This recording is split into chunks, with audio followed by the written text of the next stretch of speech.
भारत की प्राचीनता एवं विकास का संक्षिप्त वर्णन करें। भारतवर्ष एक प्राचीन सभ्यता।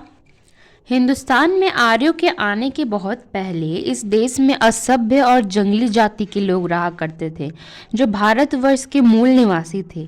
वे प्रायः समुद्र के निकट रहा करते थे। मछली पकड़ना उनका प्रधान व्यवसाय था। वे लोग धातुओं का व्यवहार नहीं जानते थे और चिकने पत्थर के हथियार बनाकर उन्हीं हथियारों से जंगली जानवरों का शिकार करते थे। बाद में आगे चलकर एक दूसरी जाति के लोग आए, जो पुराने पत्थर युग के लोग के से सभ्यता से कुछ बढ़े चढ़े थे। वे भी धातुओं का व्यवहार तो नहीं जानते थे, परंतु पत्थर ही के अच्छे नुकीले हथियार बना लेते थे। वे लोग नए पत्थर युग के मनुष्य कहे जाने लगे, या फिर न्यू स्टोन पीरियड मनुष्य कहे। वे मवेशी भी रखते और अपने मुर्दों को जमीन में गाड़ते थे।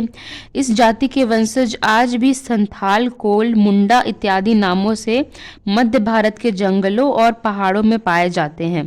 पहले ये लोग नदियों के किनारों पर रहा करते थे, परंतु बाहर के कुछ नए लोग वहां आकर बस गए और उन्हें जंगलों और पहाड़ियों से भगाया गया। इन नए लोगों को तांबे इत्यादि धातुओं का व्यवहार मालूम था, इसलिए उन्हें धातु युग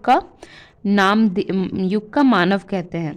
अब द्रविड़ों की सभ्यता। धातु युग के लोग पर एक और जाति का हमला हुआ, जिसे द्रविड़ कहते हैं। वे लोग पहले की सभी जातियों से अधिक सभ्य थे।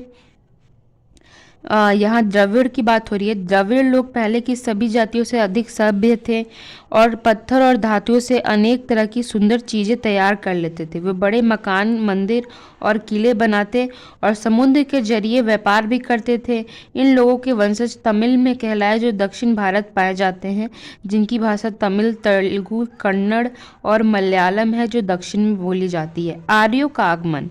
हिंदुस्तान में बाहर से जितनी जातियां आई, उनमें आर्य जाति के लोग सबसे श्रेष्ठ थे।